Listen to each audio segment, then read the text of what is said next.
Hello friends, welcome back to my YouTube channel. जैसा कि आप सभी लोग बहुत समय से सीईटी के एग्ज़ाम की वेट कर रहे थे कि सीईटी का एग्ज़ाम कब होगा, नोटिफिकेशन कब आएगा। बहुत सारे लोग तो ये भी बोल रहे थे कि नहीं होगा, नेक्स्ट ईयर होगा, लेकिन ऐसा नहीं है। जो सीईटी का फॉर्म है उसका जो ऑफिशियल नोटिफिकेशन है वो आ चुका है, और ये जो नोटिफिकेशन है वो कल आया था, यानी कि 26 को आया है।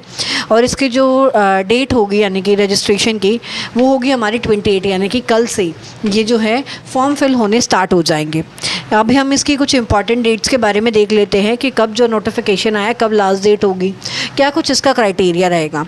तो सबसे पहले डेट ऑफ पब्लिकेशन है कि ये जो नोटिफिकेशन है वो कब आया है, हमारा 26/5/2025, यानी कि कल। आज मैं 27 को ये वीडियो बना रही हूँ, यानी कि 27 यानी कि कल को आया है ये नोटिफिकेशन।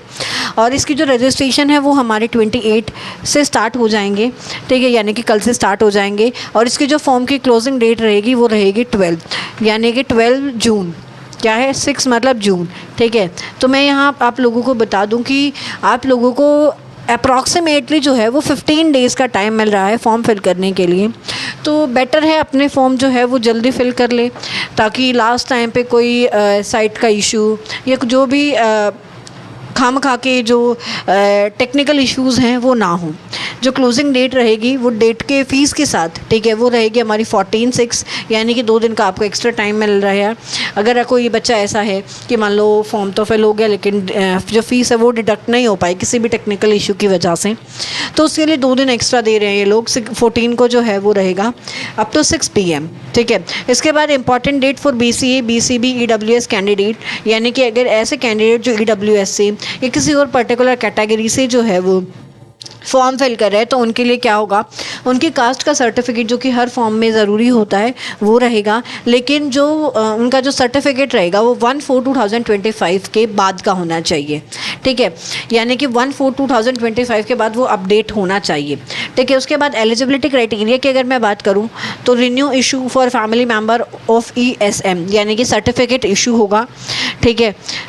उसके बाद रिन्यू और आफ्टर 13/6/2024 या तो सर्टिफिकेट रिन्यू होगा या फिर जो है वो सर्टिफिकेट ही उस टाइम का होना चाहिए, ठीक है। कब तक का, 13/6/2024 का। इसके बाद है डाउनलोड ऑफ एडमिट कार्ड के लिए, या फिर जो इसका कब होगा एग्ज़ाम, उसकी अभी डेट कोई है ऑफिशियली अनाउंस नहीं किया इन लोगों ने, लेकिन अप्रॉक्सीमेटली अगर हम मान के चलें कि अभी फॉर्म फिल हो रहे हैं तो 2-3 महीने यानी कि हमारा अक्टूबर, नवंबर या हो सकता है सितंबर, इनके अंदर जो है वो हमें एग्ज़ाम देखने को मिल सकता है, ठीक है। उसके बाद एग्ज़ाम की डेट भी अभी नहीं आई है। एलिजिबिलिटी सर्टिफिकेट जो रहेगा, कास्ट सर्टिफिकेट, वो भी हमारा क्लोजिंग डेट से पहले जो है वो ये सारे डॉक्यूमेंट्स जो इन्होंने मांगे, जो इनकी डेट है इन्होंने बोली है, उस तक कंप्लीट होनी चाहिए। उसके बाद आता है इंट्रोडक्शन एंड रजिस्ट्रेशन प्रोसेस। ये पूरा 79 पेजेस का PDF है, ये यहाँ पूरा मैं पढ़ने नहीं बैठूंगी, तो मैं यहाँ पर आपको लिमिटेड चीज़ें बताऊंगी जो ज़रूरी हैं, ठीक है। अब यहाँ पर ये जो CET के फॉर्म हैं ये हमारे ग्रुप C के लिए हैं, for the post group C, ठीक है। तो जो कैंडिडेट हरियाणा के अंदर ग्रुप C की प्रिपरेशन कर रहे हैं उनके लिए ये बेस्ट अपॉर्चुनिटी है ये फॉर्म फिल करने के लिए, या मैं ये कहूँ कि उनको तो करना ही पड़ेगा, ठीक है। उसके बाद है मिनिमम में एसेंशियल क्वालिफ़िकेशन क्या रहेगी। अब एक चीज़ इसके अंदर बहुत अच्छी है कि इसके अंदर जो मैं क्वालिफ़िकेशन की बात करूं तो इसके अंदर जो क्वालिफ़िकेशन रहेगी वो 10th अबव कोई भी फॉर्म फिल कर सकता है। इसका मतलब ये नहीं है कि आप ग्रेजुएट होने चाहिए, ये बिल्कुल भी इसका मतलब नहीं है कि आप ग्रेजुएट होने चाहिए या आपकी 12th कंप्लीट होनी चाहिए, ये भी इसका मतलब नहीं है बिल्कुल भी। जो कैंडिडेट ऐसे हैं या जो बच्चे ऐसे हैं जिनकी 10th हो चुकी है, यानी कि जो 12th में हैं या जिनकी अभी 12th हुई है, अभी रिज़ल्ट आया 1 महीने पहले, ठीक है, या 10-15 दिन पहले, ठीक है, तो तब उन्होंने 12th पास किए, तो वो लोग भी यहाँ पर बहुत आसानी से फॉर्म फिल कर सकते हैं। उनके लिए कोई ये नहीं है कि आपको 12th पास ही होनी चाहिए, 10th के बेसिस पर भी आप इस फॉर्म को फिल कर सकते हैं, ठीक है। तो जो ये रहेगा, इसके बाद इसके सिलेबस की बात करें हम, ठीक है, तो इसका सिलेबस के अंदर वही रहेगा हमारा। पहले मैं इसके एग्ज़ाम पैटर्न की बात कर लूँ तो इसके जो टोटल क्वेश्चन है वो 100 रहेंगे और 100 ही मार्क्स के रहेंगे। और आपको टाइम ड्यूरेशन की बात करूँ तो 1 आवर 45 मिनट्स मिलेंगे। एक यहाँ पर भी हमें बहुत अच्छा पॉजिटिव पॉइंट मिल रहा है इसका, कि जो आपका पैटर्न है एग्जामिनेशन का, इन्होंने ये तो स्पेसिफाई नहीं किया है। देखो क्वेश्चन तो हमारे जो क्वेश्चन पेपर रहेगा उसमें तो वही रहेगा हमारा, इंग्लिश, हिंदी, रीजनिंग, मैथ, उसके अलावा रहेगा हमारा हरियाणा जीके, और बाकी जो इंडिया जीके है वो भी आ सकता है इसके अंदर, ठीक है। तो ऑलमोस्ट सब्जेक्ट तो हमारे वही रहते हैं जो हमारे ऑलमोस्ट सभी एग्ज़ाम्स के अंदर आते हैं। उसके अलावा पॉजिटिव पॉइंट बता रही थी मैं यहाँ पे कि पॉजिटिव पॉइंट क्या होगा कि इसके अंदर कोई भी नेगेटिव मार्किंग नहीं है, ठीक है, कोई भी नेगेटिव मार्किंग नहीं है। इसका मतलब आप यहाँ ध्यान से समझिए कि इसका मतलब क्या है कि जैसे कि आपको 4 ऑप्शंस मिलते हैं जब भी आप किसी एग्ज़ाम में अपीयर होते हैं, तो वहाँ आपको 4 ऑप्शंस दिए जाते हैं, ठीक है। लेकिन इस एग्ज़ाम में आपको यहाँ पर 5 ऑप्शन दिए जाएंगे, ठीक है। क्या दिए जाएंगे? 5 ऑप्शन दिए जाएंगे। अब 5 ऑप्शन में अब एक आप कहेंगे कि मैडम एक ऑप्शन ही तो बड़ा है और क्या फ़ायदा है हमारा, लेकिन ऐसा नहीं है। तो उसके अंदर क्या होगा कि अगर आप यहाँ पर कोई क्वेश्चन गलत कर देते हो तो आपका कोई मार्क्स डिडक्ट नहीं होगा। क्यों? उसी को बोलते हैं हम नेगेटिव मार्किंग, ठीक है, उसी को क्या बोलते हैं? Negative marking. तो इसके अंदर कोई भी नेगेटिव मार्किंग आपको देखने को नहीं मिलेगी। अब फिर आप बोलोगे कि मैम 5th ऑप्शन का क्या करेंगे? तो 5th जो ऑप्शन है उसके अंदर आपको मिलेगा, मान लो आपको कोई क्वेश्चन नहीं आ रहा तो आपको उसके अंदर जो 5th ऑप्शन है उसको अप्लाई करना होगा। अगर आप उसको अप्लाई नहीं करते हैं तो आपके मार्क्स डिडक्ट होंगे, ठीक है। आ रहा है समझ में क्या बोल रही हूँ मैं? उसके बाद मिनिमम क्वालिफिकेशन जो है वो 50% और 40% है। देखो जी, मिनिमम क्वालिफिकेशन का कोई पॉइंट मेरे को लगता नहीं किसी एग्जाम में बनता है, ये मेरा पर्सनल पॉइंट ऑफ व्यू है, क्योंकि अगर आप टॉप लिस्ट में आते हो ना तो ही आपका सिलेक्शन होता है। अगर आप 50% क्वालिफाई कर गए हो, ठीक है, लेकिन आपकी जो किसी एग्ज़ाम का फॉर्म फिल कर रहे हो उसमें 1000 सीट है, तो आपके 50% का और आपसे ज़्यादा ही जो बच्चे हैं वो हैं कैंडिडेट वहाँ पर ऑलरेडी 1000, तो आपका 50% क्वालिफिकेशन का कोई पॉइंट बनता नहीं, मेरे को ऐसा लगता है। ये मेरा पर्सनल पॉइंट ऑफ व्यू है, बाकी सबका अपना अपना होता है। तो जो हमारा क्वेश्चन पेपर का जो वो रहेगा हमारा लैंग्वेज, वो रहेगी इंग्लिश हिंदी दोनों के अंदर रहेगी। OMR शीट पे होगा ये पेपर, ठीक है। इसके सेंटर हैं जो वो अलॉट होंगे।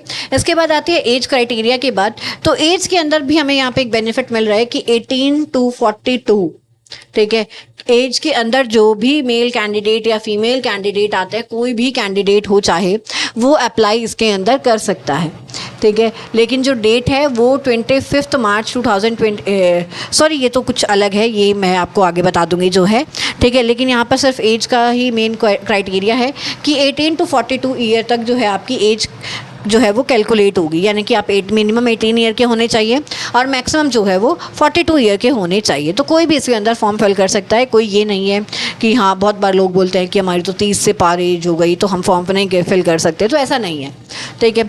उसके बाद अगर एक्सपीरियंस की बात करें तो वो बाद में काउंट होगा, तो यहाँ पर कोई वो नहीं है। अगर एज रिलैक्सेशन की बात करें तो एज रिलैक्सेशन के अंदर वही जो हमारा नॉर्मल स्टैंडर्ड क्राइटेरिया होता है वही इसके अंदर देखने को मिलेगा, ठीक है। रिजर्वेशन की बात करें तो वही सर्टिफिकेट वगैरह लगाने होंगे, जो सर्टिफिकेट की डेट इन्होंने ऊपर बताई है वही सारी सर्टिफिकेट की डेट हमें यहाँ पर देखने को मिलेंगी। अगर कोई कैंडिडेट EWS से फॉर्म फिल कर रहा है तो उसका EWS सर्टिफिकेट जो है वो 1/4/2025 के बाद का होना चाहिए और before closing the CET date. Obviously बात है, रजिस्ट्रेशन से पहले ही कराएंगे, ठीक है। जो शेड्यूल कास्ट और ये सारे OBC इनके सर्टिफिकेट मांग रहे हैं, एक्स सर्विसमैन को जो भी चीज़ें दी जाती हैं वो सारी चीज़ें दी जाएंगी, मतलब उनके जो एज रिलैक्सेशन क्राइटेरिया होता है स्टैंडर्ड लेंगे यहाँ पे भी हम सारे, ठीक है। उसके बाद आता है कि कोई PWD से भर रहा है फॉर्म तो उसका भी अलग क्राइटेरिया है। अलग क्राइटेरिया इन द सेंस कि जो स्टैंडर्ड है उसको बेनिफिट्स मिलते हैं वही मिलेंगे, उसके अलावा कोई ऐसा स्पेसिफिक नहीं है, ठीक है। अगर मैं फ़ीस की बात करूं तो इसकी फ़ीस जो है वो जनरल कैंडिडेट के लिए 500 देखने को मिलेगी और जो SC ST के लिए है उनके लिए आई थिंक कोई फ़ीस नहीं है, या फिर होगी तो 250 के आसपास होगी। जो स्टैंडर्ड फ़ीस है उससे जो अगर आप जो है वो 50% कम, यानी कि 500 जो है वो इसकी फ़ीस का क्राइटेरिया रखा है।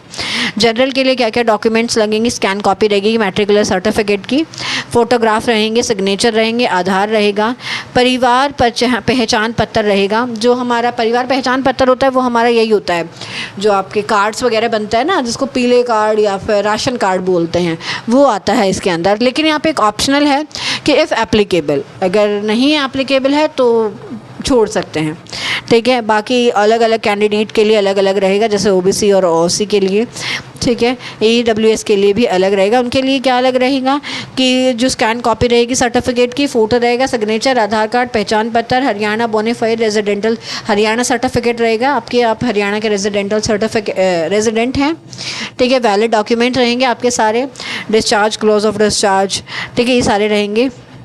एनी अदर रिजर्वेशन सर्टिफिकेट अगर कोई है तो वो रहेगा, ठीक है। और इसके अलावा हमारा रहेगा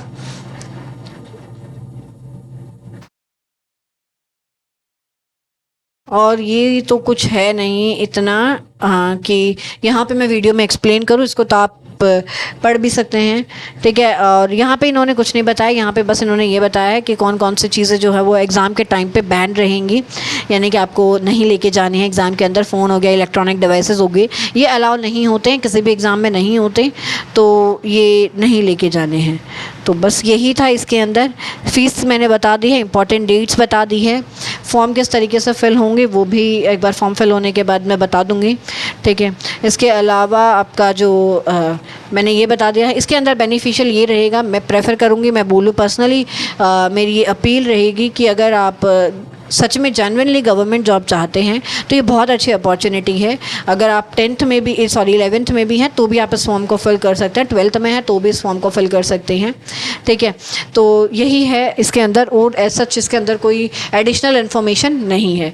तो बेटर है कि आप जैसे ही फॉर्म फिल होने स्टार्ट होते हैं तो लास्ट टाइम जो है साइबर ट्रैफिक को डिले करके, यानी कि उसके में अंदर ना फंस के आप जल्दी से जल्दी इस फॉर्म को फिल कर दें, और यही रहेगा पर्सनली। Thank you.